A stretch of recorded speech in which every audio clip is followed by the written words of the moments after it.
Released a whopping 12 different times between the 2007 movie and the 2009 Revenge of the Fallen, this particular mold saw redecos with damage, without damage, in gold chrome, and even a G1 homage color scheme, which is the subject of this video. It would have seen a 13th release with a set of Jetfire parts to form a jetpack to mimic the events at the end of Revenge of the Fallen, but that one was unfortunately cancelled. Join me as I take a look at the Transformers 2007 movie Voyager class First Strike Optimus Prime.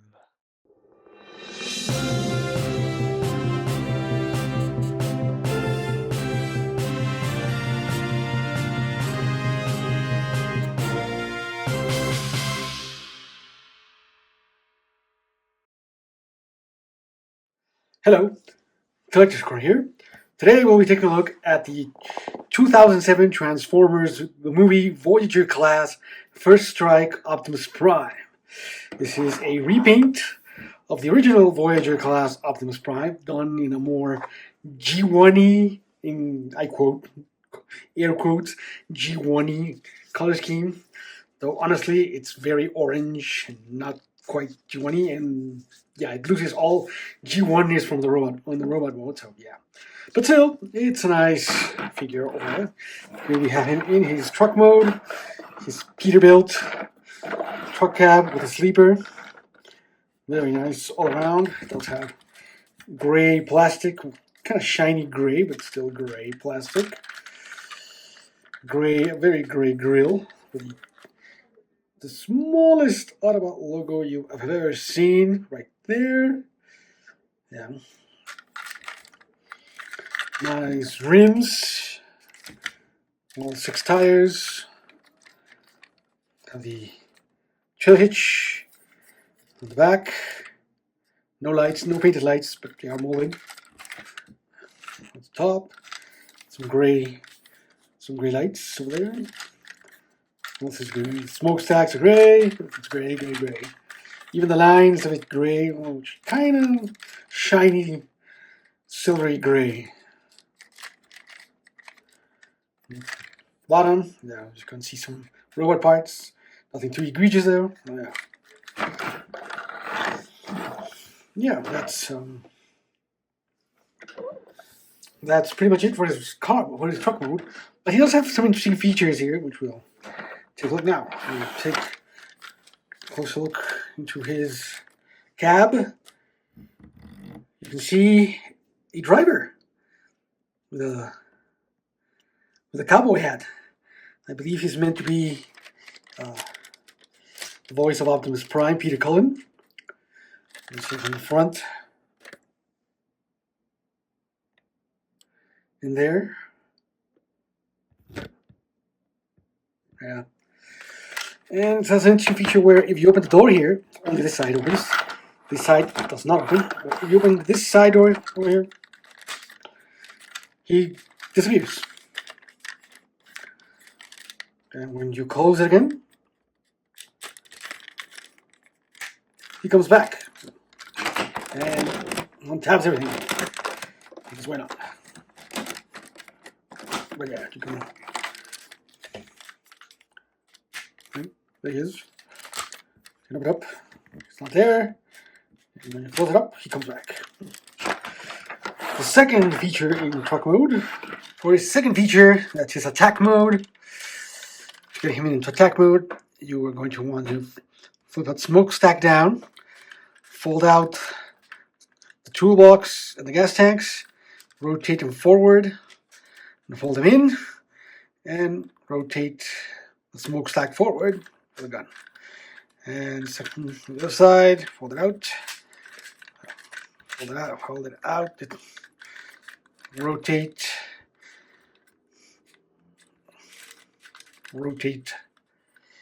the toolbox out, rotate forward, rotate in. And there you go. There he is in attack mode. His gun's facing forward, like that. You can shoot the missiles. Has a couple of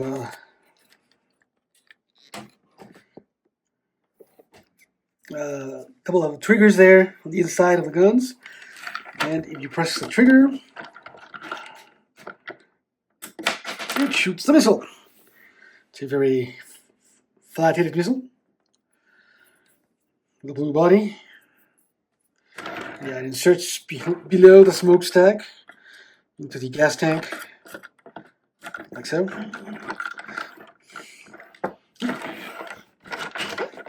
That's it for his features in truck mode. And now for some comparisons. Here he is with the leader class version. This is the Dark of the Moon mold, but still. It's quite a bit smaller.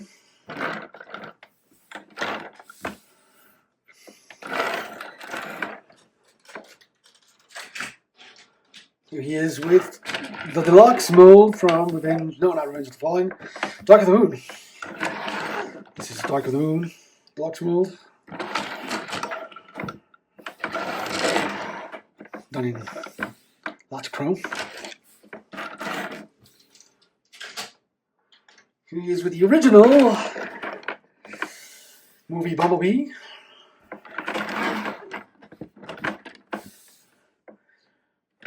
Good scale, I think.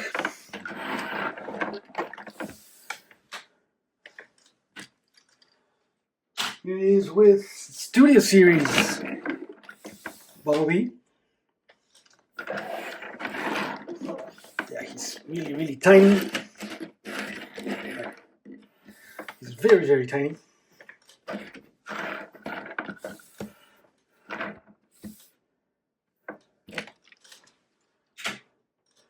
Here he is with Legacy Kingdom G2 Prime. They're about the same length. So his cap's a bit shorter. No sleeper for him.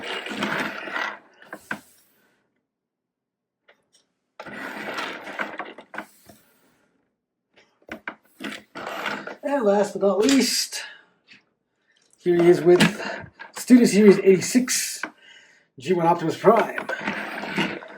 Just for a general comparison. Yeah, Studio Series is a bit shorter. They still look nice together.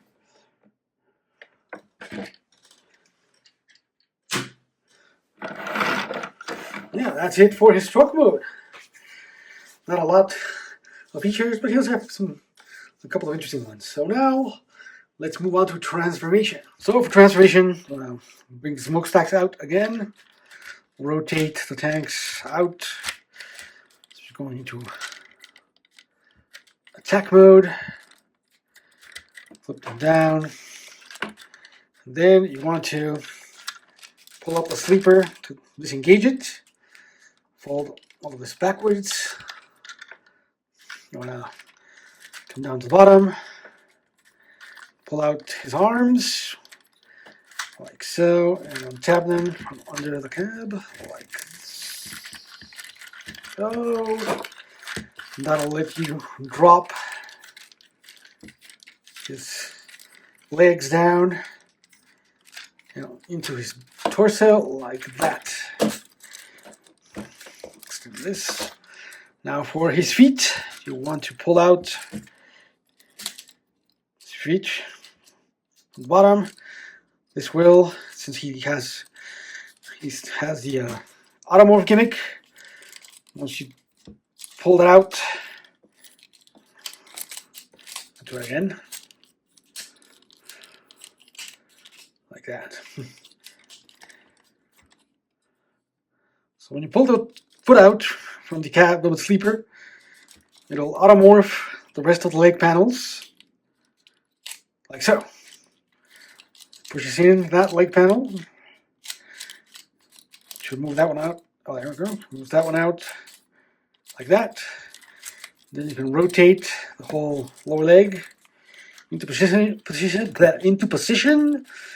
and this tab right there will go into that slot. Doesn't really tab in very securely, but it does tab in.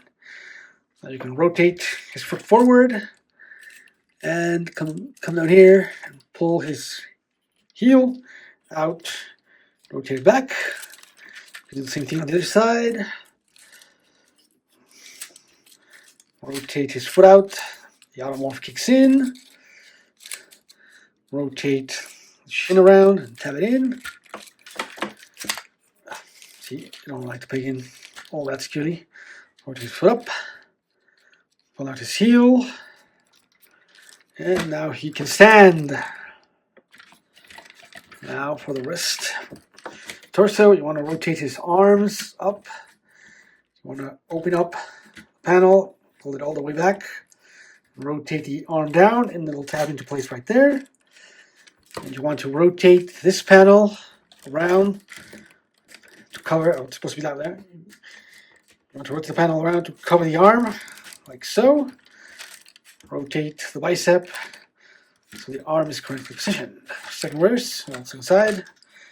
Hold it back, hold it down, tap it in, rotate down, rotate the panel to cover that side, rotate the arm, face forward. And there you have his heroic mode. Now for the head reveal, from there, you want to pull it out, pull it forward. His leg will untap, because of course it will. Now for the backpack, you want to rotate these forward into attack mode. Pull the front of the truck away from his back, fold it up, and it'll fold down at that hinge and onto his back, like so.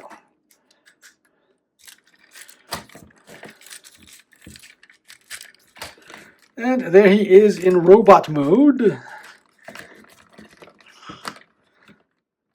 Oh, he's a bit back heavy, so he's very back heavy.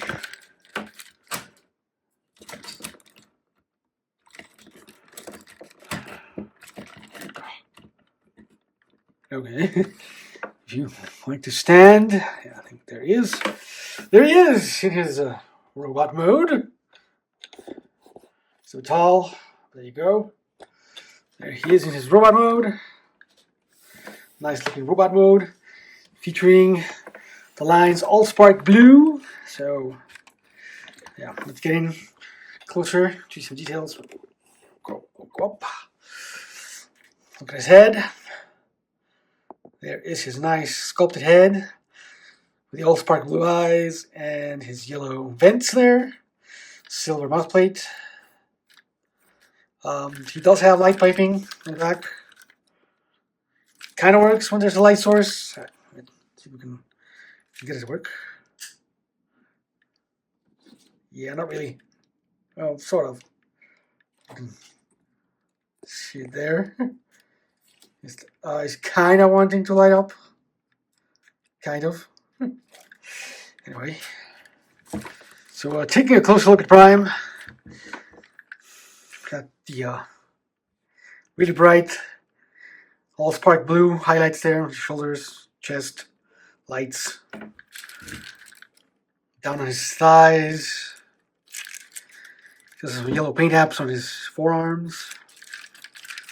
Nothing really on the back to speak of. Yeah.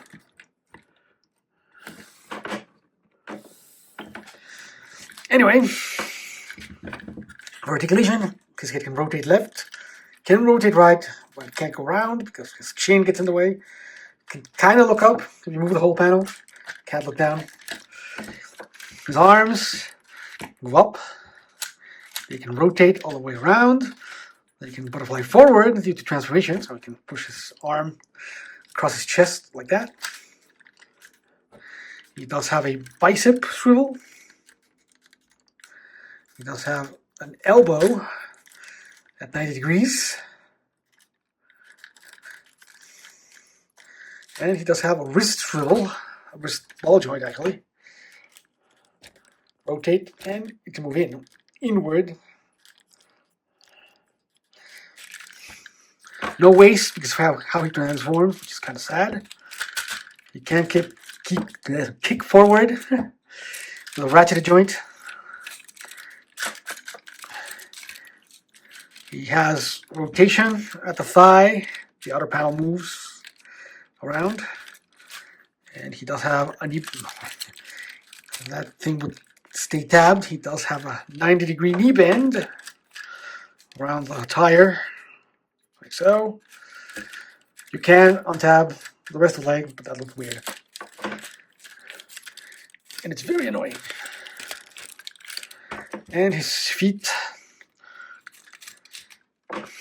can point down, not up. And his heel can move in. Now I'm posing no ankle tilt because, well, this is 2007. And that's it for articulation. Now, see? Yeah, this is very annoying.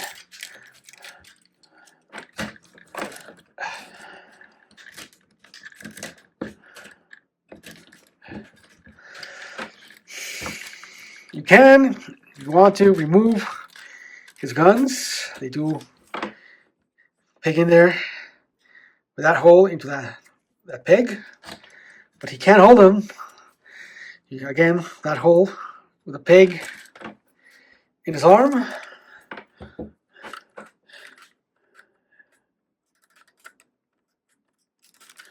Like so, and the little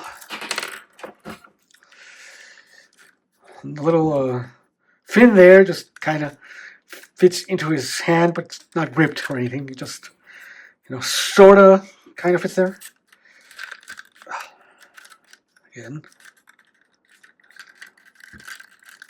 There you go. It's a very shallow connection, so it tends to pop off. Let's come down here a bit. Yeah, you can hold his guns, point them forward, and you shoot.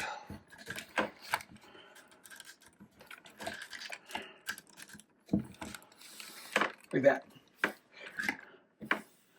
And yeah, that's pretty much it for his robot mode. He doesn't do much in robot mode, other than light piping in the guns. So let's move on to comparisons. For comparison, here he is with MB11, Optimus Prime. As you can see, MB11 is a fair bit taller, even with his gun sticking right up. But yeah, quite a bit larger.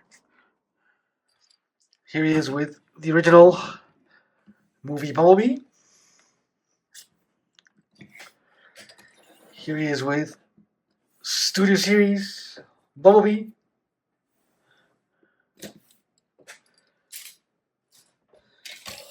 Here he is with Kingdom G2 Prime, still much taller.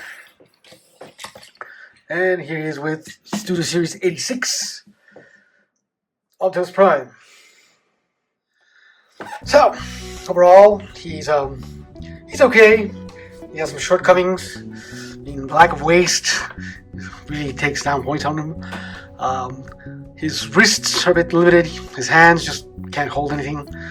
And the pegs for his lower legs just keep on tabbing. I mean, you move the knee and it'll untab regardless of what you do. So he's just okay. He's nothing great. If anything, I'd say if you want a Voyager-sized movie Prime, go for the Dark of the Moon version of the Voyager, Voyager Prime. That's a much better mold than this thing. Just okay for what it is, a product of its time, generally speaking. But yeah, there he is. And if you like this video, if you would want to help us out, please like below, comment, subscribe. It really does help us out. You can follow us on Blue Sky. You can follow us on Patreon. We'll have some photos on Blue Sky for this guy, and at the end of this video, so you can see him there. And yeah, again, I thank you for watching, and I hope you enjoyed it, and I'll see you next time.